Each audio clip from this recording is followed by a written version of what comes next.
1989년 11월 9일 세계사에 크게 기록될 엄청난 사건이 발생했다. 베를린 장벽이 무너진 것이다. 그로부터 2년 뒤에는 공산주의의 맹주였던 소비에트 연방마저 해체됐다. 동유럽 각지에서 공산주의가 무너지고 자유와 민주화의 바람이 불었다. 20세기를 뒤흔들었던 냉전 시대의 종말이었다. 하지만 이 모든 것은 어느 날 갑자기 벌어진 일이 아니었다. 무엇보다도 무신론에 입각한 공산주의의 위협은 가장 심각하며 이 시간에도 도처에서 침식에 들어오고 있습니다. 과감하게 공산주의의 종언을 미리 선언했던 시대를 앞서 내다본 사람이 있었다. In 85, I think you heard the conference in Geneva.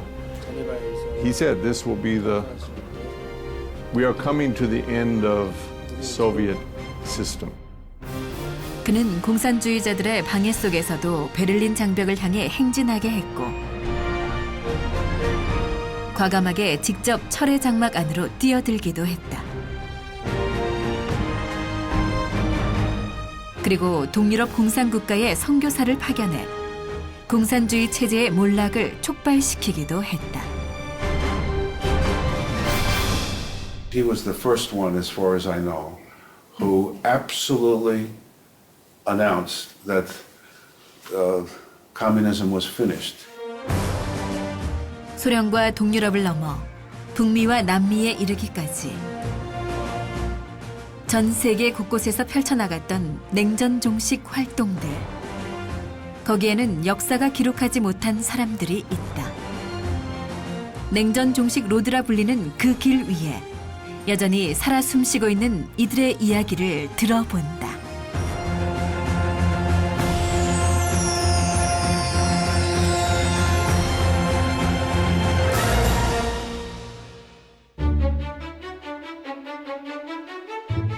유럽 대륙의 중앙에 위치한 오스트리아.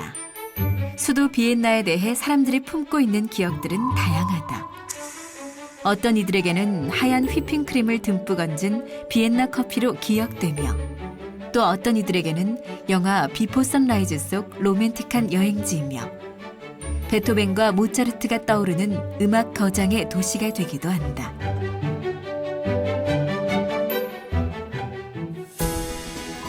그런데 이 자리에 모인 이들에게 비엔나는 전혀 다른 의미로 다가온다. 이제 유럽의 선교도 50년을 넘게 됩니다. 인생에 있어서 반을 넘겼습니다. 어제와 같은 내일도 그런 생활에서 벗어나야 됩니다. 진실을 밝혀야 됩니다. 한학자 총재가 이들에게 특별 시상을 하는 이유는 무엇일까? 머리에 하얗게 서리가 앉은 이들은 가정연합 선교사들이다. 바로 냉전 시대의 공산권 국가에 들어가 비밀 선교 활동을 했던 주인공들이다. 그리고 그 대가로 투옥의 고초를 겪었던 이들이다. First, they needed to know who we are. Therefore, investigation. We were put in the cells, and then every day, meetings with these policemen and investigation. What did you do? Why did you do? Tell them names, who worked like this and this and this, like cross. Reading papers also later. But this investigation, it was almost altogether practically 13 months. There were altogether 18 members accused and tried here in this case, but another maybe 10 were accused and tried in other courts in former Czechoslovakia. So about 25 to 30 people went to jail. They were in prison that time. 선교사들이 체포돼 수감 생활까지 했던 이유는 무엇일까? 이들의 선교에는 다른 목표가 있었기 때문이었다. So to make some impact in the society, not joining a church and being a church, but to change the life, the daily life. But most important is the inner freedom you can gain through taking responsibility for changing and contribute to the reconciliation and unification. 이는 결국 마르크스 레닌주의에 반하는 활동이었다. 이처럼 공산주의의 붕괴를 위해 동유럽 공산국가에 잠입해 펼친 비밀 선교. 그들은 이것을 나비작전이라 했다. 그렇다면 나비작전은 언제부터 시작된 것일까? 시작은 1965년 문선명 한학자 총재의 유럽 방문부터 거슬러 올라간다. 방문 이후 오스트리아 협회장이었던 폴 베르너는 동구권에 선교사 파견을 준비했다.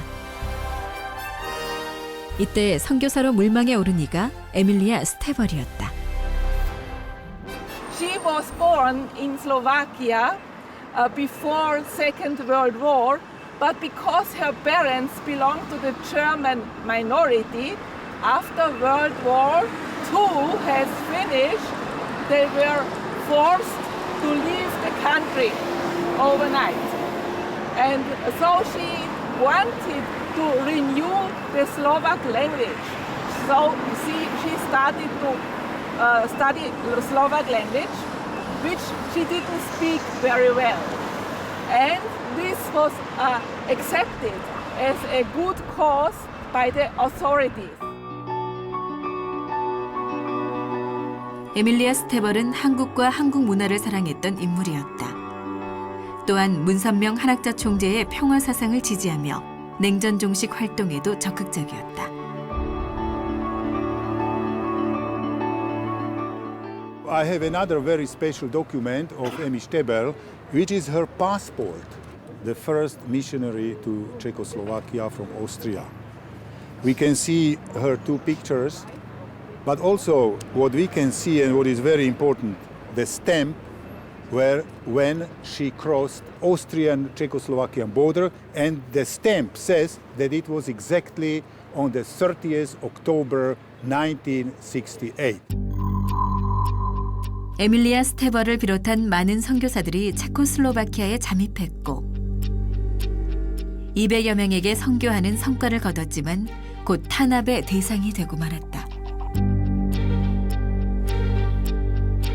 공산주의 체제 하에서는 종교 활동 자체가 불법이었지만 특히 자유와 평화, 승공사상이 담긴 원리가 문제였던 것이다. First was arrested on August 1973, one brother from one city, and then after 1 month, practically all these key leaders was arrested. Yeah, and then September and October and November also others members from small cities. Yes. This case was a so-called showcase, a political case that the Communist Party and the main committee of the party was watching this case every day, and we could do nothing, and also our lawyers could do nothing against this court because the sentences were already clear before the court case started. 체코슬로바키아 브라티슬라바 지방의 도시에서 검거된 선교사들은 모두 유죄 판결을 받았다. 그들은 짧게는 1년, 길게는 4년의 징역형을 선고받고 수감됐다. 그리고 수감된 선교사들 중 24살이었던 마리 지브나가 순교하는 일이 발생했다. This was maybe 3 months before the court case started, and it was exactly on Easter Day, Easter Sunday, when she died. Until now, so not clear situation on standing. 마리 지브나의 죽음은 의문투성이었다. 하지만 원인을 밝힐 수도 문제 제기를 할 수도 없었다. They came home, they opened it in spite of the they were forbidden, and they saw that Maria's hair was completely white. Yes, so probably something must happen at the cell that she changed like this, yeah, and something on her neck was like red line, yeah, on her red. That probably she was really murdered. 체코에서의 대대적인 탄압을 겪은 이후 나비 작전은 소강 상태에 빠졌다. 그러나 피터 코프가 오스트리아 협회장으로 임명되면서 나비 작전은 재개됐다. 이번에는 더 철저한 준비가 필요했다. 오스트리아 비엔나에서 160km 떨어진 가플렌츠. 이곳에서 나비 작전을 위한 준비가 시작됐다.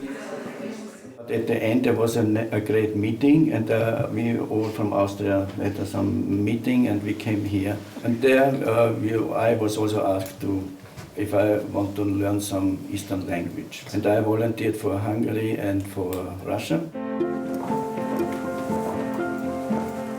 현지 언어와 문화를 배웠을 뿐만 아니라 공산주의의 맹점을 말해줄 수 있는 사상적 대안인 승공이론과 통일 원리도 공부했다.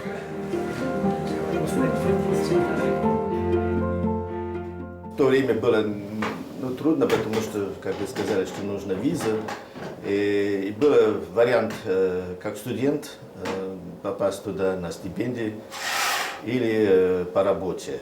And basically there were two ways to enter the countries. One way was to find a job in a company in these countries, or to go there as a student. One of our main goals was to integrate in these countries, to learn the language, the culture, and not be put in the prison, because there was this bad experience in Czechoslovakia before, and Peter Koch said we should not become martyrs who die in the prison, but we should work there. So we tried to integrate in the countries. 철저한 준비 끝에 동유럽 공산권 국가에 입국한 선교사들은 공산주의 붕괴를 위해 전방위로 활약했다. 1990년대 초 베를린 장벽이 무너지고 공산주의가 몰락할 때까지 이들의 목숨을 건 비밀 선교는 계속됐다. 문선명 한학자 총재님의 승공운동은 단순히 공산주의의 사상과 이념을 배격하거나 또 그것을 타파하기 위해서 세우신 것이 아닙니다.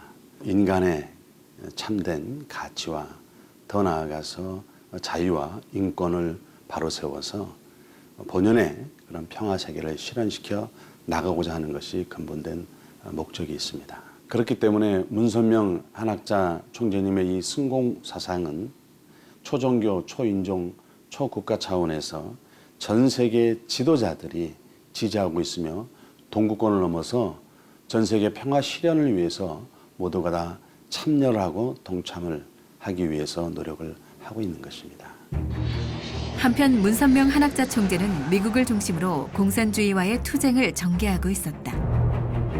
특히 1976년 9월 18일 워싱턴 모뉴먼트 광장에서 30만 명이라는 대규모 군중이 운집했던 날, 문선명 총재는 공산주의 척결을 강력하게 주장했다. 무엇보다도 무신론에 입각한 공산주의의 위협은 가장 심각하며 이 시간에도 도처에서 침식에 들어오고 있습니다. 이것은 단지 미국만이 문제가 아니고 하나님께 있어 그리고 모든 종교인과 온 자유세계인들에게 있어 심각하고도 절박한 문제입니다. 하나님께서 200년간 준비하신 미국은 크게 각성하고 하나님께서 분부하신 정차대한 세계적 사명을 다하여야 할 것입니다. 문선명 총재에 대한 환호와 지지가 높아지자 이를 견제하는 움직임이 미국 내에서 조직적으로 일어났다. 대표적인 사건이 문선명 총재가 탈세 혐의로 기소된 일이었다. 은행에 예금한 선교기금에서 생긴 이자 소득세를 신고하지 않고 탈세했다는 것. 이것이 뉴욕 검찰청의 기소 사유였다. 이에 대해 당시 미국 의회 인사를 비롯한 많은 이들이 종교적 편견과 탄압이라고 강력하게 비판했다. It echoes what I said 30 years ago when I chaired a hearing on the state of religious freedom in the Senate Judiciary Subcommittee on the Constitution. In June 1984, I reminded everyone of the deep heritage of religious freedom in America, but noted the concern of many that, quote, the present climate for religious liberty in America is not all it should be, unquote. That is true today as well, and reminds us that we must be vigilant in understanding, implementing, and defending the fundamental right of religious freedom. 쏟아지는 비판에도 불구하고 미 연방 대법원은 문선명 총재의 투옥을 결정했다. 결국 문선명 총재는 댄버리 교도소에서 수감 생활을 하게 됐지만 감옥에서도 그의 순공운동은 계속됐다. 공산주의의 종언을 선언하라는 그의 지시도 이때 나온 것이다. Dr. Moon was in Danbury prison, but he met with Dr. Morton Kaplan, University of Chicago political science distinguished professor, and they discussed doing a conference. And Dr. Moon said this should be the fall of the Soviet Empire. 당시 카플란 박사는 공산주의가 멸망할 수도 있다고 가능성만 표현하자고 했지만 그는 명확하게 공산주의의 종언을 선언해야 한다고 했다. Dr. Kaplan was uncomfortable, but he thought about it over and then eventually agreed to that idea. So in Geneva, we had this major conference. Many scholars came from all over the world. 소련 제국의 몰락, 포스트 소련 시대를 위한 비전이라는 주제로 제네바에서 열렸던 세계 대회. 이 자리에서 나온 공산주의의 종언 선언은 참석했던 학자들뿐만 아니라 전 세계 언론에도 큰 충격을 줬다. He was the first one, as far as I know, who absolutely announced that communism was finished in the Soviet Union and that it would come down. It would fall from within. If we simply remained strong enough, it would fall from within. Then 4 years later, that happened. And many important leaders in the U.S. were stunned by that. 그가 선언했던 공산주의의 몰락은 경고했던 베를린 장벽의 붕괴로부터 시작됐다. 40여 킬로미터에 이르는 길고도 두꺼운 콘크리트 담장. 동서냉전의 상징물인 베를린 장벽. 이 견고했던 장벽을 무너뜨리려는 다양한 시도들이 있었다. 그중 세간의 관심을 크게 일으킨 사건이 있었는데 그들이 바로 세계대학 원리연구회 회장이던 문효진 씨를 중심으로 한 세계대학 원리연구회 회원들이었다. 이들은 1987년 베를린에서 4차 대회를 개최했는데 출발부터가 쉽지 않았다. All political parties, right wing, left wing, they made a resolution against the CAM Convention. All of them. So we had a very difficult situation. So we had no place where we can do our convention. 특히 대회 개최를 반대하는 공산주의자들의 집요한 방해 공작과 위협은 심각할 정도였다. The leftist students organized many demonstrations against us. They had a strategy plan. They wanted to stop the participants already at the airport. They wanted to do everything to stop us. Even all our cars, they cut the tires and they put on the gymnastic fields, they make a spray. So they try to give pressure to the hotel and all the places where we wanted to be to stop. But they stood now strong with us, so we could overcome that. In Frankfurt, for example, we were beaten up and the leaflets were taken away and put onto fire like this. I have also to say, at that time, Karp got a strong opposition from the communists, as you may imagine. 그러나 세계대학원리연구회는 공산주의자들의 방해와 위협에도 불구하고 대회를 성공리에 개최했는데 하이라이트는 대회의 마지막 순서였던 행진. 바로 베를린 장벽을 향해 행진하는 것이었다. Beside all the events, we made the biggest demonstration against the wall ever in German history. More than 3,000 people, we marched to the wall. We walked to the wall and they, the leftist students, they didn't want us to reach the wall, so they were protecting the wall. Then we made a big demonstration singing song, and the most famous is "Die Mauer muss weg." The wall must go. This was our fighting slogan. We pushed the leftist checkpoint Charlie. 행진 2시간 만에 베를린 장벽에 도착한 이들은 격렬하게 반대하며 막아서는 공산주의자들을 몸싸움 끝에 행사장 밖으로 밀어냈다. 그리고 문효진 회장은 눈물의 즉흥 연설을 통해 사람들의 마음을 움직였다. Spirit of God will live forever. Only God can live. True love. Please, let us join together and break down this wall with love. True love. True love can go over any barrier. It can overcome anything. Let's come together and pray for all those people who are suffering in the communist nations. Let's pray for the world. 3천여 명의 참석자들은 일제히 베를린 장벽을 붙잡고 기도를 하며 우리의 소원은 통일을 합창했다. 그리고 그로부터 3년 뒤 베를린 장벽은 무너졌다. 동독의 동베를린 국경 50여 개 초소가 차례로 개방되면서 냉전의 상징이 사라져버렸다.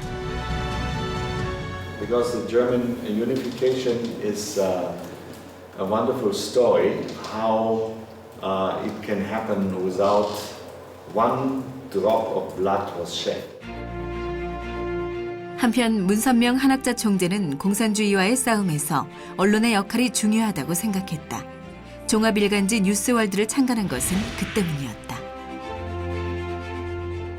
미국이 베트남전에서 패했던 70년대 말 카터 대통령 재임기였던 당시는 공산주의의 팽창이 최고조에 달했다. 그런데 유력한 후보였던 카터 대통령이 1980년 미국 대선에서 낙선하는 일대 사건이 벌어졌다. 지미 카터 전 대통령을 꺾고 로널드 레이건 공화당 대선 후보가 대통령에 당선된 것이다. 그런데 레이건을 대통령에 당선시키는데 많은 기여를 한 것이 뉴스월드였다. 미국 대통령 선거날 아침, 뉴스월드는 선거 결과가 나오기도 전에 레이건 압승이란 머릿기사를 써서 조간신문에 배포함으로써 분위기 반전에 영향을 미쳤다. 그로부터 2년 뒤 뉴스월드에 이어 워싱턴 타임즈까지 창간되었다. It was 1982. Ronald Reagan was just a year and a few months in office. It was the height of the Cold War. Brezhnev was in the Kremlin. Ronald Reagan was in the White House. The world was really affixed with fear about the potential of the Cold War. They knew that America needed another voice, but it was a voice not like the liberal mainstream media, the New York Times, the Washington Post, or the network news at the time. 워싱턴 타임즈는 보수의 목소리를 대변하며 미국 사회가 좌편향되지 않도록 노력했던 언론이었으며 구소련의 몰락에도 영향을 미쳤다. 당시 레이건 대통령은 전략방위구상, 즉 소련의 미사일을 우주 공간에서 격파한다는 방어 계획을 추진하고 있었다. 전략방위구상으로 미국과 소련의 군비 경쟁이 시작되자 이에 대한 반대 여론이 들끓었지만 워싱턴 타임즈는 이 정책을 지지하는 사설과 기사를 내보냈다. 그로 인해 레이건 정부의 전략방위구상은 힘을 얻었고 그 결과 미국과 군비 경쟁을 하다 경제적 여력이 없어진 소련이 결국 백기를 들게 된 것이다. It wasn't always the popular thing to do, but you were a loud and powerful voice. Like me, you arrived in Washington at the beginning of the most momentous decade of the century. Together we rolled up our sleeves and got to work. And, oh yes, we won the Cold War. 문선명 한학자 총재는 영향력 있는 언론사를 만드는 것을 넘어 세계 언론계의 새로운 시대의 방향을 제시하기도 했다. 대표적인 것이 세계 언론인 회의였다. 1978년 뉴욕에서 첫 대회를 열었던 세계 언론인 회의를 모스크바에서 개최하는 성과를 냈다. 1990년 4월 8일 문선명 한학자 총재는 공산주의의 심장부 모스크바에 들어섰다. 그리고 고르바초프와의 회담이라는 역사적인 만남을 이뤄냈다. 승공주의자인 종교 지도자와 공산권의 수장의 만남은 그 누구도 상상하지 못했던 일이었다. Вы должны не забывать, что это был 90-й год, когда Горбачев еще и не представлял себе, что государства через год не будет. 그들은 고르바초프와의 회담을 통해 종교의 자유를 약속받았다. 그리고 개혁과 개방을 추진하는 고르바초프에게 힘을 실어줬다. At that moment, he would be the first one that would want to reach out and offer some type of help. That's really unusual because not many political leaders felt like that. When he went to Moscow and when he went to Pyongyang, in both cases, he was strong in what he said, but he was generous in how much he was willing to offer to build the bridge. 문선명 한학자 총재의 강력한 메시지는 소련 내 언론에 대서특필됐고 소련 국민들에게 신선한 충격을 안겨주며 점차 그 영향력을 확대해갔다. 이러한 분위기 속에서 그는 본격적으로 고르바초프 대통령을 돕는 활동을 시작했다. 그중 하나가 소련의 대학생 3,500여 명을 미국으로 초청해 특별 교육을 했던 일이다. When he met Gorbachev, his primary purpose, in my understanding, is to guide him toward post-Soviet world. And up until then, everyone is educated only Marxism. But Reverend Moon said we need religious freedom. In our educational system, we need character education based on religion and philosophical values. 대학생들은 다양한 세미나를 통해 토론을 했고 사상의 교류를 경험했다. 그것은 매우 충격적인 경험이었다. 공산주의 사회에서는 할 수 없었던 일이기 때문이었다.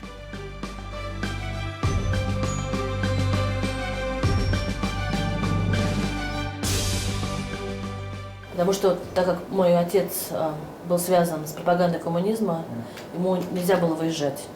Так как у меня родители химики, они связаны с химическим оружием, в общем, они подписывали подписку о невыезде. Соответственно, с родителями я никогда не ездила за границу. Поездка была шоком прежде всего. Совершенно другая культура, по-другому ведут себя люди совершенно. Кроме того, мы были настроены всегда, что Америка – это враждебная страна. Поэтому было очень страшно, что там произойдет. 자본주의 사회를 경험한 이들은 소련을 변화시켰다. 1991년 공산주의로 회귀하려는 쿠데타가 발생했을 때 이 젊은이들이 중심이 되어 쿠데타를 저지했던 것이다. Но народ этого не хотел. Они хотели вернуться в СССР. Они хотели. Да, они хотели. Народ это выступил против них. И 3 человека погибли под танком. 3 человека погибли, которые из выступавших против этого. Они потом были торжественно похоронены. Этот комитет просуществовал 4 дня. 결국 쿠데타는 실패했고 공산당이 해산되는 결과를 가져왔다. 그리고 1991년 옐친 대통령의 러시아 공화국을 비롯한 여러 공화국이 소비에트 연방을 탈퇴하자 마침내 소련은 해체되었다. 1922년 탄생한 인류 최초의 사회주의 국가 소련이 70년 만에 역사 속으로 사라져버린 것이다. 한편 중남미에서는 공산주의가 빠르게 확산되고 있었다. 1959년 쿠바가 공산화된 이후 공산혁명의 불길이 중남미 대륙에 상륙한 것이다. 문선명 한학자 총재는 남미의 공산화를 막기 위해 전직 국가 수반을 중심으로 승공운동을 하는 카우사를 창설했다. 카우사를 통해 승공교육과 캠페인을 대대적으로 실시, 남미의 적화를 막는 데 크게 기여했고, 당시 해방신학의 허상에 빠져 공산화되어 가던 중남미의 교회 분위기를 바꿨다. The response to Causa in Latin America, sorry I have to go quickly, but basically the response was very positive. Ricardo de la Sierra, he's a very famous Spanish writer. And he died last year. He was also a minister of culture of Spain. But in one of his books, a book which deals with Marxism, this is a quote. It says, "It seems to me that the Causa Lecture Manual offers the best analysis of Marxism-Leninism in print." 카우사는 파라과이, 우루과이, 아르헨티나를 비롯해 남미 전역을 순회하며 연달아 세미나를 열었는데 가는 곳마다 크게 환영받았다.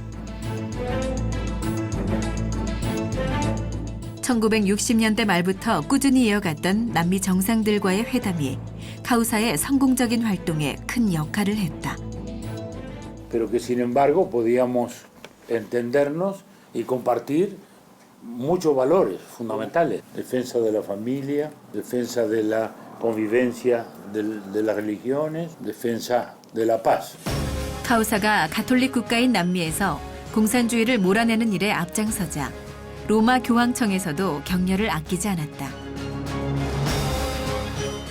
카우사는 워싱턴 타임스, 국제승공연합과 더불어 공산주의를 붕괴로 이끄는 삼두마차였다. 한편 한반도는 해방 이후부터 줄곧 전쟁의 위협과 좌우익의 이데올로기 대립이 계속되고 있었다. 1960년대에 들어서면서 북한은 조총련을 앞세워 일본에서 공산주의 활동을 적극적으로 전개했다. 문선명 한학자 총재는 일본 전역에서 승공대회를 열어 공산주의의 실상을 알렸고 그 결과 공산당 국회의원을 낙선시키는 파란을 일으켰다.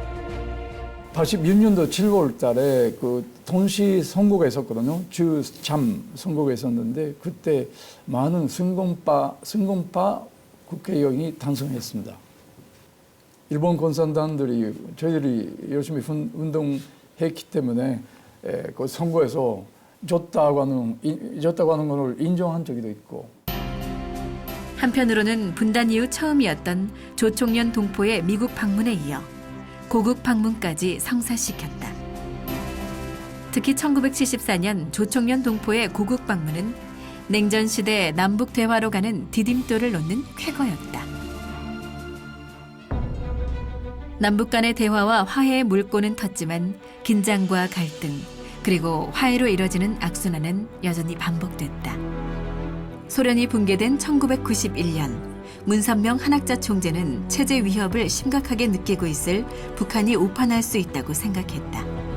또다시 민족적 불행이 올 수도 있다고 생각했던 그들은 북한과 대화하기 위해 다각도로 노력했다. 기술 협력을 통한 동반 성장이라는 명목으로 독일의 우수 공업 기술을 남북한이 동시에 공유하자는 제안은 북한을 대화의 장에 끌어내는 하나의 중요한 계기가 되었다.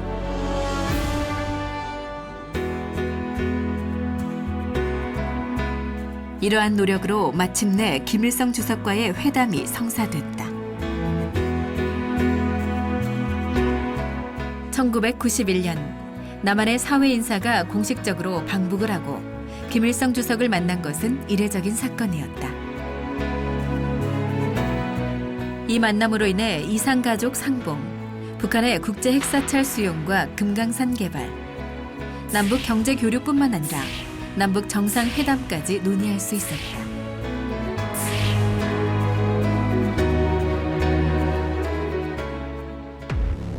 전 세계 곳곳을 누비며 활발하게 펼쳤던 문선명 한학자 총재의 냉전 종식 활동은 목숨을 건 일이기도 했다. 최근 종교 갈등으로 인한 세계 각국에서 발생하고 있는 테러. 그들도 테러의 위협에서 비껴갈 수 없었다. 1976년 1월 23일 프랑스 파리의 빌라 오블레 교회에서 폭탄 테러가 발생했다. 며칠 뒤 1월 29일에도 시위대 약 300명의 습격으로 프랑스 르네의 전도서 기물이 파손됐다. 미국에서는 납치와 암살 시도도 끊이지 않았다. 1984년 11월 27일 미국 연방수사국 FBI는 납치됐었던 워싱턴 타임즈의 사장 박보이 씨를 구출했으며 납치범들을 체포했다고 밝혔다. 문선명 한학자 총재는 숱한 테러의 위협에도 불구하고 냉전 종식 활동은 끝내 멈추지 않았다. 냉전이 계속되는 한 인류의 평화는 요원하다고 믿었기 때문이었다. 미국에서 남미에 이르기까지 공산주의의 심장부인 소련과 동유럽 구석구석, 그리고 한반도와 일본에 이르기까지 이어지는 냉전 종식 로드에는 공산권 대표 인사들과의 만남이 있었다. 승공운동의 수장이자 종교 지도자인 그들이 어떻게 공산주의 국가의 대표들을 만날 수 있었던 걸까? Этот визит и эти встречи не могли бы быть реализованы, если бы мы акцентировали внимание на его антикоммунизм. Мы акцентировали внимание на то, что он призывает к миру во всем мире. Религиозное движение и главный постулат движения Муна было именно в этом, в том, что он призывал к миру всех народов земли. Доктора Муна почему уважаю и буду уважать его покойно, потому что он был за мир во всем мире. Он хотел, чтобы не было войн между народами. Мун хотел, чтобы люди жили как одна семья. Всегда буду это распространять, потому что это моя идеология. Преподобный Мун был великим учителем. Великим учителем. И то, что он делал со своей командой, с тем окружением, было легко понять, и это влияло на то, что мы делали у себя, на то, что в частности я делал. 바로 문선명 한학자 총재가 종교와 인종, 국가를 초월하는 비전을 제시했기 때문에 가능했던 것이다. 냉전 시대 그 이후 그들이 주창했던 초종교 평화 사상은 더욱 꽃을 피우고 있다. 한학자 총재는 공산주의가 무너진 뒤 가치관의 혼란을 겪고 있는 동유럽을 순회하며 가정의 중요성을 전파했다. 서양의 물질 만능주의가 확산되고 있는 중국에도 국제교육재단을 만들어 무너진 전통과 도덕과 정신 문명의 가치를 일깨우는데 힘을 쏟으며 냉전 시대 이후 새로운 비전을 만들어갔다. 냉전 종식 로드 위에 꽃피었던 평화 메시지는 멈춤 없이 다시 시작되고 있다. 이제 더 강한 신념과 굳은 의지를 갖고 가는 길이 펼쳐지고 있다. 그 길은 종교와 인종, 국가를 초월하는 새로운 평화의 길이 될 것이다.